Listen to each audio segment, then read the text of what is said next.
Dans cet exercice, on nous demande par quel nombre on peut remplacer les trois petits points ici, de telle manière que quand on va le multiplier par 4, ça va nous donner 5. Alors bien entendu, on pourrait faire des calculs, on pourrait prendre la calculatrice, machin, etc. Puis on peut aussi utiliser la tête, ça marche aussi. On va essayer avec la tête. Alors, 4 fois 4,5, est-ce que ça pourrait faire 5? Observez que 4,5, c'est presque 5 déjà. Non? Si on va le multiplier par 4, ça m'étonnerait que ça fasse 5. Parce que c'est déjà presque 5. D'accord? Si on le multiplie par 2, 4,5 par exemple, 4,5 et 4,5, ça fait ce virgule 5 fois 2, ça va faire 1 tout entier.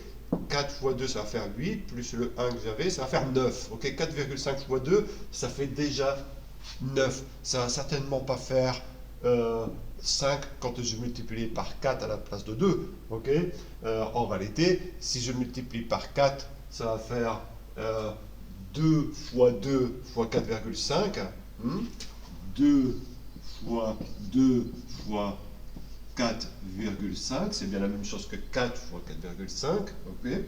Et on vient de voir que 2 fois 4,5, ça fait 9, donc 2 fois 9, tout ça, ça va me donner 18, ça fait certainement pas 5, d'accord? Le premier ne marche pas, donc je vais le barrer. Le deuxième, 5 quarts. 5 quarts, on avait vu que c'était le nombre qui, multiplié par 4, donne 5. Justement, si je multiplie par 4, ça va donner 5. Une autre manière de le voir, c'est dire, je commence par prendre 5, je le divise par 4, puis après je multiplie par 4. Or, diviser et multiplier, une opération est l'inverse de l'autre. Donc, si je prends 5, je divise par 4, puis je multiplie par 4, je reviens à 5. Donc, ça marche. 4 divisé par 5, oui, mais 4 divisé par 5, ce n'est pas équivalent à 5 divisé par 4. Okay, ce sont deux fractions qui ne sont pas équivalentes.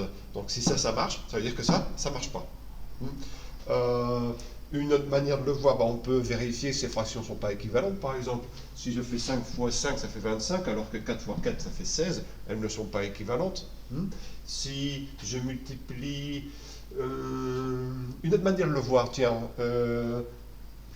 4 divisé par 5, ça fait moins que 1. Vous le voyez? Parce que ici, j'en ai seulement 4 et je vais devoir diviser par 5. Si vous allez à une fête, un anniversaire, en tout, il y a 5 invités, mais il n'y a seulement que 4 pizzas. Ça ne fait pas une pizza tout entière par personne. Okay, donc ça, c'est plus petit que 1. Si je multiplie par 4, l'ensemble va faire plus petit que 4. Ça ne peut pas faire 5. Je le barre.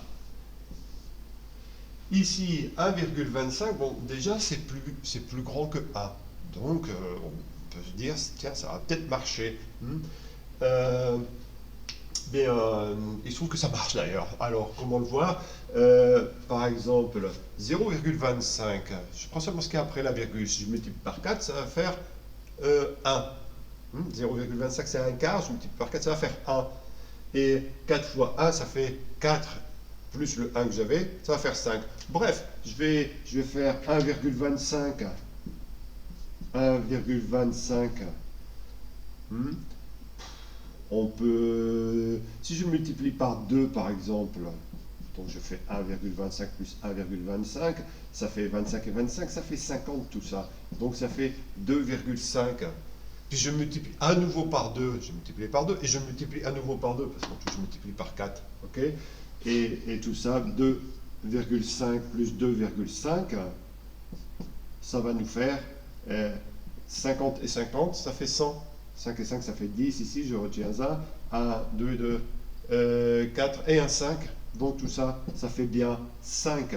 Donc en définitive, oui, 1,25 multiplié par 4, ça va donner 5.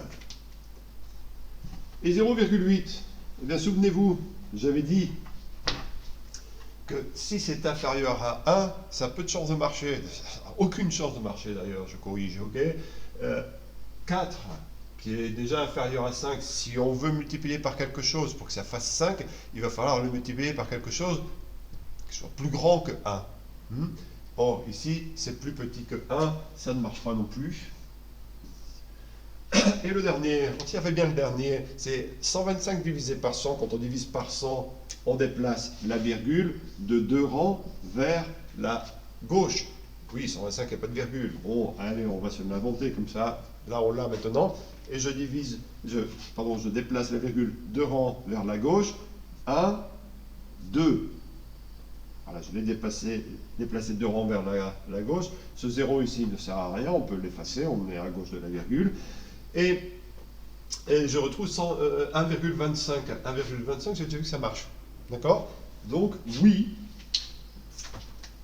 cette fraction va fonctionner. Si on la multiplie par 4, ça va bien faire 5. Bien, on a donc trouvé finalement 3 candidats qui marchent. Ok, ce sont les mêmes nombres. Ils sont égaux entre eux, ce sont les mêmes nombres. Comme ici on a deux fractions, on peut peut-être voir le produit en... Vous savez, les diagonales, comme elles sont équivalentes. On sait que les numérateurs et les dénominateurs sont proportionnels. Oui, c'est vrai que ça se complique un peu, mais bon, 5 fois 100, cette diagonale, là, la première diagonale, 5 fois 100, ça fait bien 500. Et 4 fois 125, il y a 4 fois, ici il y a une centaine, donc ça fait 4 centaines, plus 4 fois 25, ça fait encore une centaine de plus, donc en tout ça fait 500. Les deux produits des diagonales sont égaux, et ces fractions sont effectivement équivalentes.